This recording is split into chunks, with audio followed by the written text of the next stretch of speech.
Agora você ouve uma palavra de vida com o pastor Érico Rodolfo Bussinger.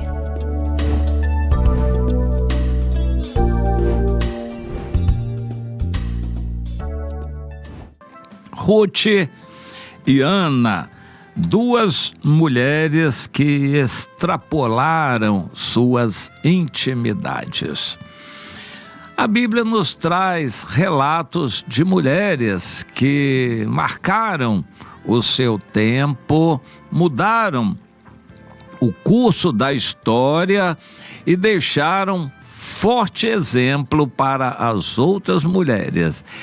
A principal mulher na Bíblia se chama Sara, nem Maria, é Sara.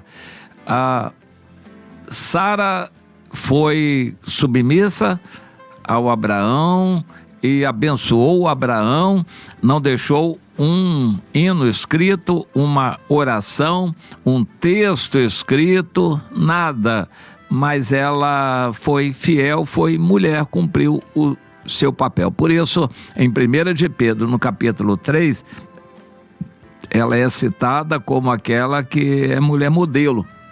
E as mulheres cristãs devem se esforçar por serem filhas de Sara. Mas nós encontramos mulheres maravilhosas na Bíblia. Maria nem se fala, tanto que ela foi fiel e como ela preparou Jesus, guardando no coração todas as revelações de Deus a respeito de quem seria Jesus. Interessante, ela teve que esperar 30 anos aquelas profecias se cumprirem. Foi com 30 anos que Jesus mudou. Até 30 anos de idade, Jesus era uma pessoa como os outros, fora o pecado que ele não tinha. Mas como os outros, nada excepcional com Jesus. É mencionada uma estada dele aos 12 anos de idade lá no templo, mas fora isto, nada mais. Outros jovens com 12 anos de idade também se destacavam no estudo para Bar Mitzvah, mas Jesus, depois dos 12 anos, não temos mais menção de como foi sua vida. Provavelmente se dedicou muito à profissão do pai, o pai deve ter morrido, Jesus ocupou a posição de sustento da família e não houve destaque. E a Maria guardando tudo aquilo. Aos 30 anos Jesus se revelou. Mas a Maria aguardou tudo aquilo. Deus usou mulheres que nós consideramos impressionantes, maravilhosas na Bíblia. A Esther soube se guardar, se preparar culturalmente, cuidou de si, se preparou e quando teve a oportunidade, ela se destacou perante o rei como uma mulher maravilhosa, que não somente tinha beleza exterior, mas ela tinha uma beleza interior inigualável. Ela encantou o rei e o rei a quis como rainha Esther. Mas eu quero focalizar a Ruth e a Ana. É claro que o testemunho delas está na Bíblia, no livro de Ruth, e da Ana no livro de Samuel, o primeiro livro de Samuel. A Ruth era uma moabita. Não sabemos dos anseios dela, mas com toda certeza ela tinha anseio pela verdade. Também a Bíblia nos diz que em todo lugar, todo aquele que busca o Senhor vai encontrar.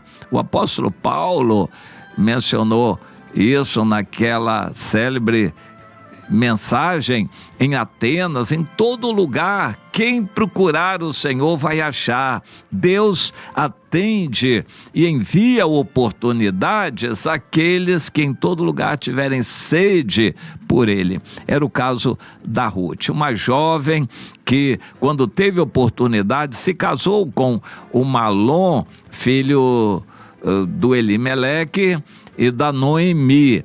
Não sabemos por que ela se casou. Era falta de oportunidade no seu povo, ou ela estava já cansada dos enganos e da idolatria do seu povo, e ela queria a verdade.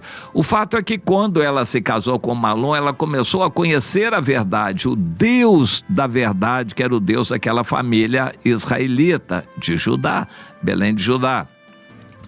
Mas muita coisa aconteceu, talvez pela esperteza daquela família, eles foram morrendo, primeiro Elimeleque, depois os dois filhos, Malom e Quilion.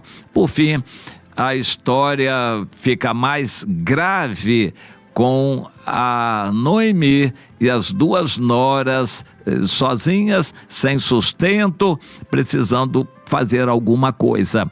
A Noemi lembrou que ela tinha uma propriedade, que o direito de propriedade seria respeitado lá na terra de Judá. Antes estava sujeita a seca e fome, mas Deus se lembrou daquela terra e mandou chuva, e a terra começou a produzir, e a Noemi entendeu que ela teria alguma coisa lá. Em Moabe ela já não tinha mais nada, todos os homens da família dela já tinham morrido, e Deus sabe por que isso aconteceu. Deus tinha propósitos, e aí a Noemi quis se desvencilhar das duas noras, a Orfa e a Ruth. A Orfa, ela conseguiu se desvencilhar, mas a Ruth se apegou a ela e disse: não adianta, a partir de agora o seu Deus é o meu Deus, e eu vou estar com você, haja o que houver, vou passar fome com você, vou morrer ao seu lado, para onde for, eu não vou largar você. A decisão da Ruth foi muito mais pelo Deus da Noemi. A Noemi não tinha muita coisa humanamente que dar, não era um interesse, o golpe do baú, o interesse material, financeiro.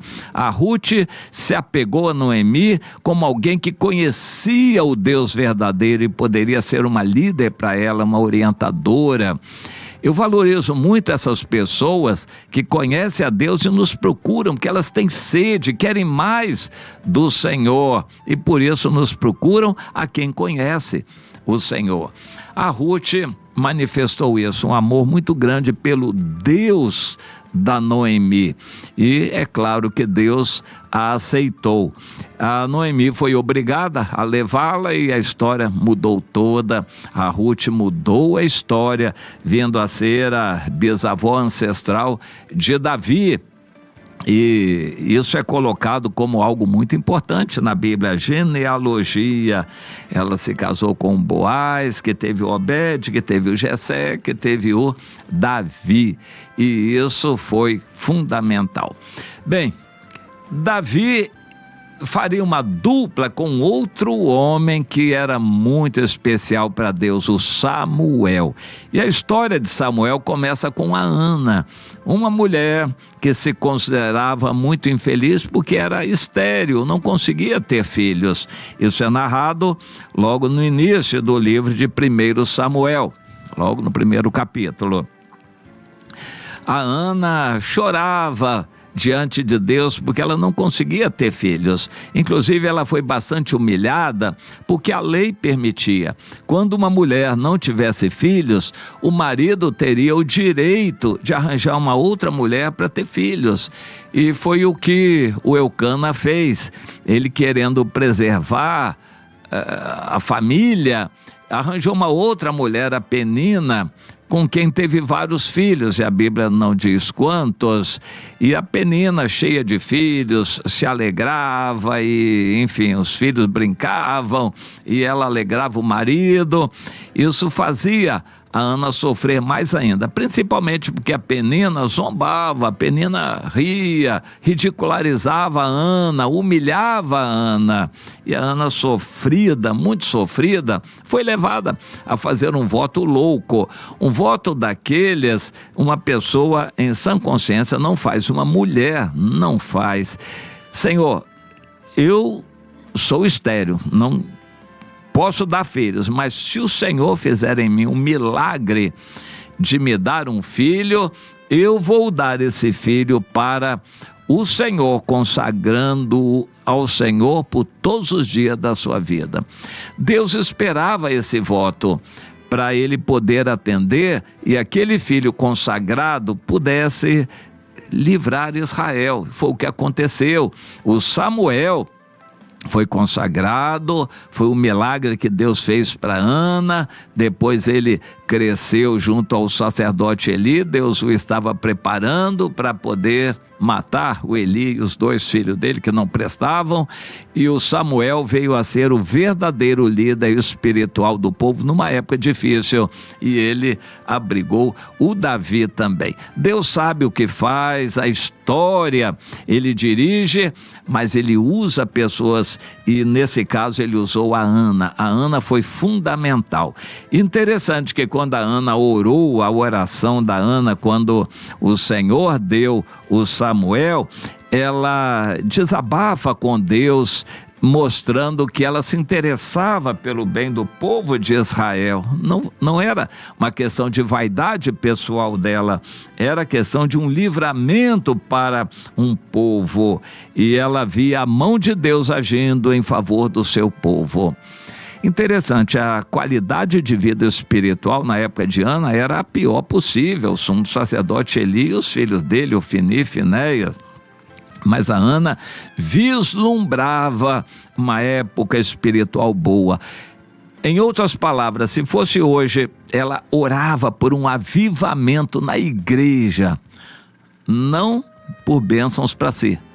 Hoje a gente vê muita mulher nas igrejas orando, pedindo marido, pedindo bênção, cura, pedindo que emagreça, pedindo a bênção disso e daquilo. Estão sempre interessadas nas suas bênçãos. Com relação à vida sentimental, então, o número é imenso de mulheres que estão angustiadas por causa da sua vida sentimental. Deus levou a Ana a passar por aquele problema sentimental para ela poder fazer aquele voto louco, e ela fez e cumpriu, consagrando a sua vida ao Senhor e do seu filho Samuel. Seria bom que as mulheres que passam por problemas na vida sentimental pudessem ter a Ana como exemplo.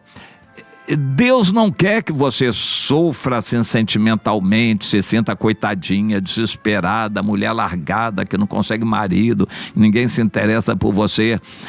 Deus não quer que você sofra. Deus usa isso para você se consagrar a Deus. Você devia perguntar: Senhor, por que o Senhor não me arranja casamento? É para eu me dedicar totalmente ao Senhor. É isso. Eu gostaria que muitas mulheres que estão aí correndo atrás de casamento, frequentando sites de relacionamento, frequentando aí terapias de amor e coisas parecidas, frequentando igrejas atrás de casamento, que elas pudessem entender isso. É Deus chamando você para uma vida louca, de consagração, louca diante dos homens, de consagração total ao Senhor, para você viver pelo Senhor, ter o Senhor como seu marido. Era para isso que Deus estava deixando você passar por essa luta.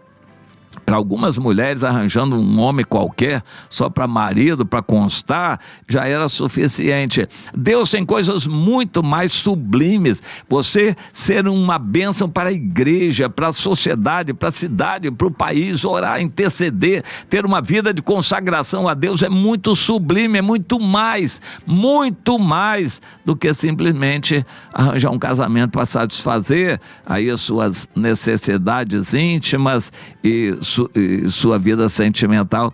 O que a gente sabe de experiência própria é que não vai acontecer. Quem está procurando um casamento desse, um casamento vai ser um tormento muito pior do que a vida de solteira. Diz o ditado que é melhor sozinho do que mal acompanhado. Infelizmente, pessoas que estão aí atrás desesperadamente de casamentos, infelizmente vão achar coisa ruim. Mas a pessoa devia entender: a sua crise sentimental é um convite a você se consagrar a Deus, você buscar a Deus de todo o coração. É uma oportunidade, não é uma punição. Deus está dando uma oportunidade maravilhosa de você poder se consagrar desimpedidamente ao Senhor. Deus é quem está querendo casar com você, Ele é o seu marido, está lá em a profecia, Isaías. Deus é o seu marido, e tenha isso como algo importante. A Ruth não buscou o casamento. Quem achou o casamento para ela foi a sogra. Ela queria o Deus de Noemi. Veja que interessante, a Ruth poderia ter ficado na sua terra buscando um casamento. Supostamente era jovem ainda, isso nos é dito no decorrer do livro.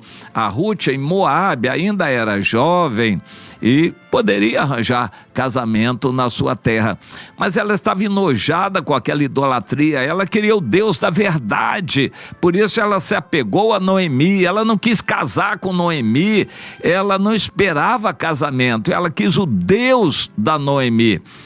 E além do Deus de Noemi que ela encontrou, o Senhor ainda arranjou o casamento com Boaz para ela, casamento honroso. E a Ruth foi bem recompensada por ter um coração sincero. Ela não colocou suas intimidades, sua necessidade sentimental como mais importante, mas a sede espiritual a fez buscar o Deus da Noemi.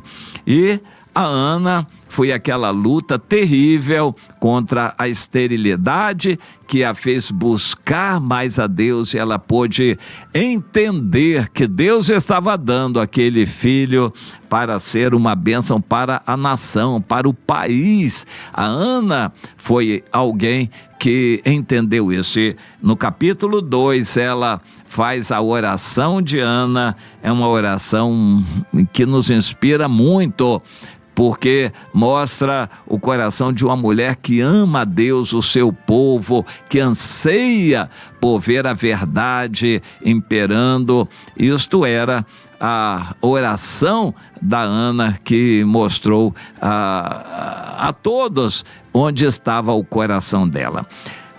Ambas, Ruth e Ana, servem de modelo para muitas irmãs que estão desesperadas por aí. Minha irmã, você está desesperada aí sozinha, marido deixou, ou você já está se sentindo abandonada, sozinha, não se deixe levar por esse espírito de autocomiseração. Entregue totalmente sua vida ao Senhor, é o melhor que você pode fazer. Não se deixe dirigir pela vida sentimental, pelas suas necessidades íntimas. Não se deixe guiar por essas coisas, mas consagre sua vida ao Senhor de todo o coração, é o melhor que você pode fazer.